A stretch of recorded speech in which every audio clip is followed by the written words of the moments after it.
Fala pessoal, beleza? A gente vai começar aqui essa videoaula falando da parte dos conceitos iniciais de cinemática, antes de começarmos uma série de exercícios. A gente sabe que física é uma disciplina que você só consegue realmente aprender se você exercitar. Então, mas antes de fazer o exercício, a gente vai falar de alguns conceitos só para não ter que relembrá-los o tempo todo lá na frente. A cinemática é a parte da física que se preocupa em descrever o movimento sem se preocupar com as causas dele, né? Ou seja, ele vai se preocupar com a velocidade, com o intervalo de tempo, deslocamento, aceleração, mas não vai se importar com o que causou o movimento. Também sabemos que o conceito de movimento e de repouso depende do referencial. Um corpo pode estar com movimento em relação ao outro corpo, mas com relação a um outro referencial, esse objeto pode estar parado ou não. Né? E as velocidades também são grandezas relativas. Né? Então, o conceito de movimento e de repouso são relativos. Já no corpo extenso, um ponto material, a gente pode dizer que é o seguinte: o ponto material é quando você tem um corpo que é desprezível em relação aos outros objetos que estão sendo estudados. Por exemplo, a massa de uma pessoa é desprezível em relação ao planeta Terra. E um corpo extenso é aquele corpo que as suas dimensões não vão poder ser desprezíveis naquele fenômeno que está sendo estudado. Se uma pessoa empurrar a outra pessoa, a massa daquela pessoa que está empurrando não é desprezível em relação à outra. Então, duas pessoas não têm uma massa desprezível em relação à outra. Podemos citar esse tipo de exemplo, certo? Bom, o primeiro movimento que a gente pode estudar na cinemática é o movimento retilíneo uniforme, que é o movimento mais famoso e que ele tem como característica a velocidade constante. Né? A velocidade dele é igual à velocidade média, certo? E o corpo vai percorrer deslocamentos iguais em tempos iguais. Por exemplo, se um corpo tem velocidade de 10 metros por segundo, isso quer dizer que a cada 1 segundo ele percorre 10 metros, em 2 segundos 20 metros. Então a gente tem que velocidade média ΔS sobre ΔT, Vm é a velocidade média, ΔS deslocamento, ΔT intervalo de tempo, e a unidade no SI a gente vai usar metros por segundo. Não existe assim uma regra, a unidade certa é essa. A gente utiliza no SI porque provavelmente no seu vestibular ele vai pedir a resposta no SI, e é bem usual essa notação no SI, né? A maioria das grandezas físicas a gente utiliza no SI. Então é muito bom a gente conhecer para cada grandeza qual a unidade no SI que a gente vai utilizar, porque provavelmente ela será a mais utilizada naquele objeto, naquela parte da física que nós estamos estudando. Bom, quando você tem um objeto que a velocidade dele é dada em km por hora e você quer transformar para metros por segundo, é só pegar a velocidade, dividir por 3,6 que você vai ter ela em metros por segundo. Obviamente, se você quiser transformar a velocidade em metros por segundo para km por hora, você multiplica por 3,6. É uma regra básica, mas que alguns vestibulares, para confundir, eles utilizam isso, certo? Eles colocam km por hora e às vezes pedem resposta em metros por segundo. E também ele pode botar aqui, quilômetro por segundo. Por exemplo, um corpo está a 2 km por segundo de velocidade. Isso quer dizer que ele está a 2.000 metros por segundo. Então não existe uma regra com relação a isso, certo? Bom, quando a gente vê aqui no gráfico V de velocidade, T de tempo, que a velocidade ao longo do tempo é constante no movimento retilíneo uniforme. E a área asfurada abaixo dessa reta horizontal representa numericamente o deslocamento sofrido pelo corpo, né? Já que V é ΔS sobre ΔT, ΔS é V vezes ΔT. Então, ao fazer a área aqui que vai dar V vezes ΔT, você vai descobrir o deslocamento. Bom, agora a gente já está indo para o conceito de aceleração, certo? Já a aceleração escalar média é o tipo de movimento retilíneo uniformemente variável. onde a velocidade vai variar uniformemente. O que quer dizer esse conceito de aceleração? Se um corpo tem a velocidade de 5 metros por segundo ao quadrado, isso quer dizer que a cada 1 segundo a velocidade dele varia 5 metros por segundo.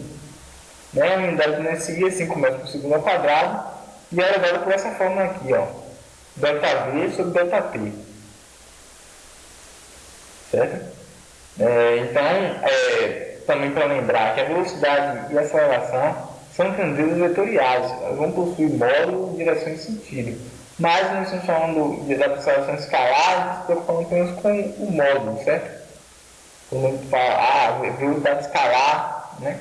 Mas a gente sabe que a velocidade em si, a aceleração, ela possui módulo, direção e sentido, e você muitas vezes tem que analisar o sentido ou a direção da velocidade para conseguir resolver as questões. Movimento progressivo, a gente convenciona que a velocidade tem que ser maior do que zero, né, para ser um movimento progressivo. O que quer dizer essa velocidade maior do que zero? Isso quer dizer que quando você estabelece um referencial da esquerda para a direita, por exemplo, como positivo, e o corpo se move da esquerda para a direita, então a velocidade está no mesmo sentido do deslocamento, no sentido positivo do deslocamento, então a gente diz que a velocidade é positiva. Se a velocidade for menor do que zero, isso quer dizer que você estabeleceu um referencial positivo de deslocamento e a velocidade está indo no sentido contrário àquele sentido positivo que você estabeleceu. Se você estabelece que é positivo indo para a direita e o corpo todo uma marcha ré para a esquerda, a velocidade dele vai ser negativa e o movimento vai ser retrógrado. O movimento acelerado quer dizer também que o modo da velocidade está aumentando no caso, se a gente está falando de uma aceleração escalar média, que a aceleração seja constante, o modo da velocidade vai aumentar com o passar do tempo e no retardado o modo da velocidade diminui ao passar do tempo. Já o movimento uniforme, a velocidade é constante e o uniformemente variado, a aceleração é constante. Então a gente pode ver aqui que o gráfico do movimento retilíneo uniformemente variado da aceleração em função do tempo é uma reta horizontal e que a área dessa reta é numericamente a variação da velocidade. Bom, as equações horárias, que são as equações que vão definir o movimento. Então o movimento uniforme ele tem como característica a velocidade constante e a gente tem essa forma aqui, ó, S igual a SO mais VT. Né? Onde S é a posição final, S0 é a posição inicial, V é a velocidade e T é o instante de tempo. Já o movimento uniformemente variado, a aceleração é constante e ela tem algumas equações. A gente tem S igual a SO mais VOT, V0T mais AT ao quadrado sobre 2. Né? Isso quer dizer que um corpo que está na posição inicial, com a velocidade inicial, com o passar do tempo, a sua posição vai variar.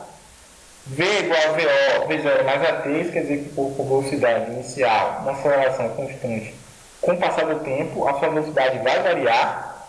E a equação de Torricelli, que é essa aqui, ó. V ao quadrado igual a V0 ao quadrado, mais 2 vezes a aceleração vezes o deslocamento. Né? Então eu já falei aqui o que é V0, já falei que V é a velocidade final, V0 é a velocidade inicial. Então com isso aqui dá para resolver todas as questões de movimento retilíneo, né? Seja uniforme, uniformemente variado. Tem ainda o caso dos lançamentos verticais e dos lançamentos oblíquos que a gente vai ver lá na frente também. Então é uma questão aqui para a gente exercitar a parte de movimento retilíneo uniformemente variado. A gente pode citar, a gente vai fazer o caso de uma partícula que tem uma aceleração inicial, uma aceleração constante de 5 metros por segundo ao quadrado, que vai partir do repouso até chegar na velocidade de 50 metros por segundo. E a questão pede o deslocamento percorrido e o instante de tempo que alcança a velocidade. A primeira coisa quando tem uma questão de cinemática é colocar os dados. A gente tem que a velocidade inicial é 0, a aceleração é 5 metros por segundo ao quadrado e colocar a fórmula, né? Que é V igual a V0 mais AT. V0 é 0 porque diz que parte do repouso. Muitas vezes a questão não diz que parte do repouso, mas como ela não fala, você interpreta que parte. E ele diz a velocidade final, que é 50. Certo? Então 50 igual a 5 vezes t, beleza? Então t é igual a 10 segundos. Agora eu quero saber o deslocamento. Então eu venho para a equação de Torricelli, v ao quadrado, então a velocidade final ao quadrado, v0 é 0, então 2 vezes a aceleração, que é 5, vezes ΔS, que é o que eu quero saber. Então 2.500 dividido por 10 dá 250 metros. Beleza? Então, uma questão mesmo para a gente reforçar essa parte de movimento retilíneo uniformemente variável. E a parte de velocidade média em movimento retilíneo uniforme, a gente tem esse exemplo aqui também para fixar. Uma partícula percorre uma distância de 10 km em 40 minutos. Determine sua velocidade no SI. Bom, o deslocamento que ela sofre é 10.000 metros, porque 1 km tem 1.000 metros. O ΔT vai ser, ele vai botar em segundos, né? Então em 40 minutos é só você multiplicar por 60 que você vai ter a quantidade correspondente de tempo, né? Dá 2.400 segundos. Então 10.000 dividido por 2.400 segundos dá 4,67 metros por segundo. Se o ΔT fosse em hora, a gente teria que 1 hora tem 3.600 segundos. Então 10.000 dividido por 3.600 segundos dá uma velocidade média de aproximadamente 2,778 metros por segundo. Tem muitos vestibulares que às vezes tem uma questão só disso, velocidade média, mas aí ele bota sempre em hora, bota em minuto, para atrapalhar, não bota em metro, bota em quilômetro, para atrapalhar, mas é só um jogo de forma. Eu já ensinei a vocês como transformar de quilômetro por hora para metro por segundo. Então, para essa videoaula, acho que já está bom de conteúdo. Nos outros videoaulas a gente vai continuar o conteúdo, fazendo algumas questões exemplos, e após isso a gente vai fazer só exercícios para fixar, porque física a gente sabe que o caminho das pedras mesmo são os